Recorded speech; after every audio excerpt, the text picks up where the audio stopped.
大家好，我是洛克。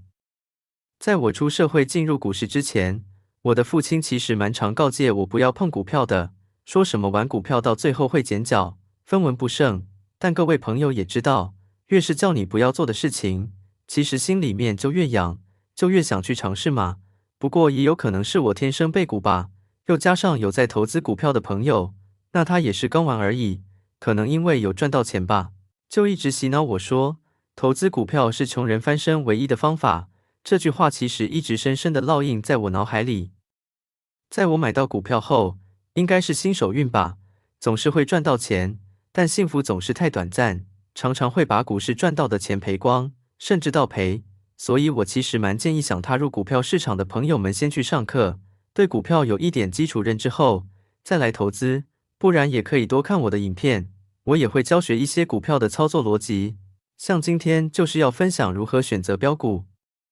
其实要找到标股，以及如何选择对的标股，是再简单不过的事了。只不过一般投资人都会认为这档股票涨太多了，不能追了，所以同事跟朋友间就会互相洗脑以及互相取暖，认为股票涨多了，不追高是一件最安全，甚至是天经地义的事。等过了几天，再看到这档股票的时候，才发现已经涨到天上去了，然后心里就呕得要死，甚至手痒就买了一张想要过瘾。然后就好死不死的刚好套在这档股票的最高点。很多投资人应该都有这种感觉吧？有关注想买的股票涨到天上去，没赚到钱，比买到股票套牢亏钱还不甘心，对吧？啊，这不就是韭菜的日常吗？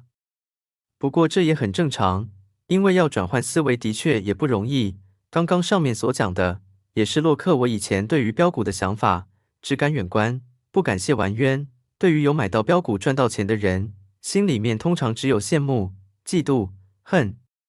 所以我就常常在想，电视上的投资理财节目，投资达人为什么总是能关注到这些标股，然后投资达人们就会开始噼里啪啦讲一堆产业的基本面啦、EPS、财报，一堆数字分析，然后我就会开始想睡觉。所以我很了解自己绝对不适合基本面分析。后来才开始积极的学习技术分析、形态，对于 K 线图形去判断股票的强弱，会不会再续涨，甚至是涨到什么价格，差不多要回档休息了，大致上都能够去做推测判断。所以这期影片的含金量真的很高，在外面的股票课程来说，少说都要6位数的学费。不过今天我无私的与你分享，而且不收你任何1毛钱。有句话说得很好，你不用很厉害才开始。但你要开始才会很厉害。如果你想要学习以上这些方法与技巧，你首先要做的就是相信自己，帮自己点个赞，帮这部影片点个赞。那你看到最后，如果觉得这个投资方式是对自己有用的，那我真心的祝福你能早日达到财富自由。而这个频道是专门帮助要成功的人，而不是想成功的人，因为要成功跟想成功，这之间的差别就在于行动力。如果你以后不想再错过这些资讯，你可以跟其他的朋友一样，跟我的想法做连结，免费的订阅我的频道，然后开启小铃铛。好了，那就开始今天满满的干货吧。其实现在的看盘软体都能设定要找什么条件的股票，那我以做短线为目的的话，最常找的项目其实就只有3种类型。第一种就是选择涨停锁住的股票。通常我会快速的搜寻一下股票涨停的天数，最好是连续涨停3天以上的，因为趋势很明显，明显到里面一定有主力在拉盘。因为这种股票的进出场点比较好判断，有看到我就会先收藏起来，加入我的自选股里面，然后再持续的追踪 K 线图的走势跟变化，只是先观察，绝对不是叫你直接杀进去做多黑。那第二种呢，就是选择注意股。这些股票应该算是不良少年，正在留校察看的意思。只要听话，股价还在规范内，就会持续关注他们，直到他们变成乖学生为止。那不良少年还是不听话的话怎么办呢？那就会变成第3种，就是处置股啦。从不良少年变成黑社会老大，因为被关过了嘛。不过这也不是想被关就能被关的。这一定是暴力超涨的股票，那就会一直被关，之后解除，然后再被关。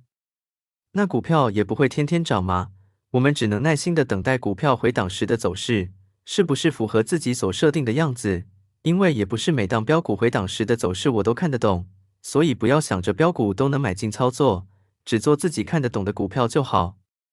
我们所挑选的标股就以这档广运为例子，在6月16号开始连续涨了5天，中间有3天是连续涨停，然后在6月27号回档，那我就会观察回档的幅度，有没有把之前的涨幅吃掉。像广运回档的幅度就很漂亮，跌幅还不到涨幅的1/2，所以照以往观察的经验，正常的话还是会继续涨，那我就会开始寻找买点。不过如果跌幅吃掉涨幅的话，我就不会再追踪这档股票了，因为可能还会再盘整或是继续下跌，我们也不必再浪费时间在这档股票上，因为还有很多标股等着我们去观察。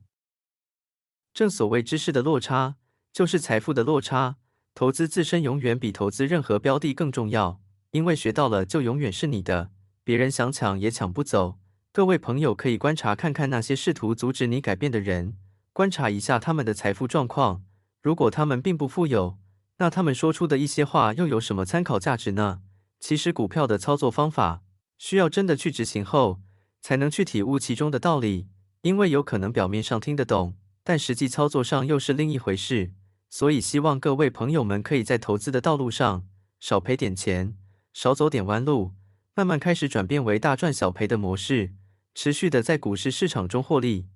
各位朋友，都会挑选适合操作的标股了吗？那么接下来就来讲解一下怎么切入标股的买点。其实我常用的方法也就2招，不过真的蛮好用的，因为我的概念就是复杂的事情简单做，简单的事情重复做。当 K 线图形符合我所设定的条件的时候，我就会勇敢买进。那第一招就是正常版的假跌破。以银邦这档股票为例子，当股价涨多拉回整理，然后尝试止跌，然后开始反弹往上涨。不过往上涨的时候，股价不能超过前次高点，盘中超过也不可以，因为这样就会形成假突破了。股市上常说的假突破，真破底嘛，所以我自己是不会选择这种股票去操作的。言归正传，所以当股价反弹上涨不过前高，又开始往下跌的时候，就是要去测试前次低点了嘛。那我最喜欢也最常操作的就是假跌破了，因为假跌破真穿头嘛。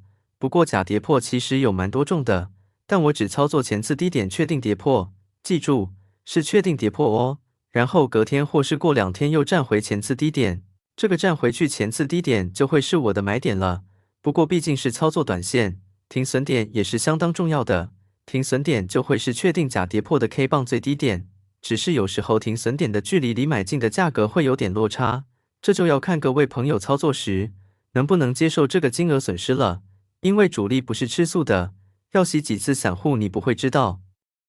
我们能做的就是设定好停损，接下来就是祈祷股价仅喷出去而已。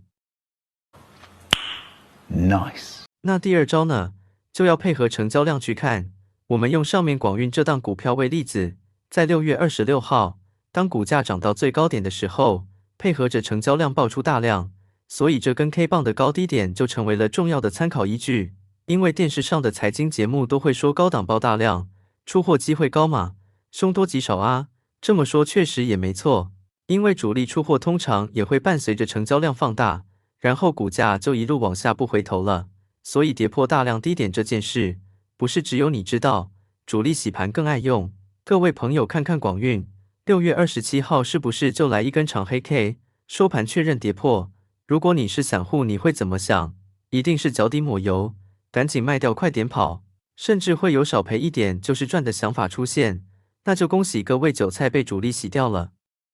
那这档广运一直出现，是因为我刚好有操作到，完全就是符合我所设定的条件，所以当黑 K 确认跌破大量低点隔天，我就开始设定智慧单，只要成交价涨回大量低点时，就会自动买进。在这里我不得不说智慧单真是个好工具，因为有时候有些想买的股票，开盘2分钟内就锁涨停锁死了，各位朋友你手速不够快真的是买不到啊。所以有在操作短线的朋友们，如果你在买卖股票的软体还没有这些功能的话，我建议还是换一下吧，因为用过后就真的回不去了。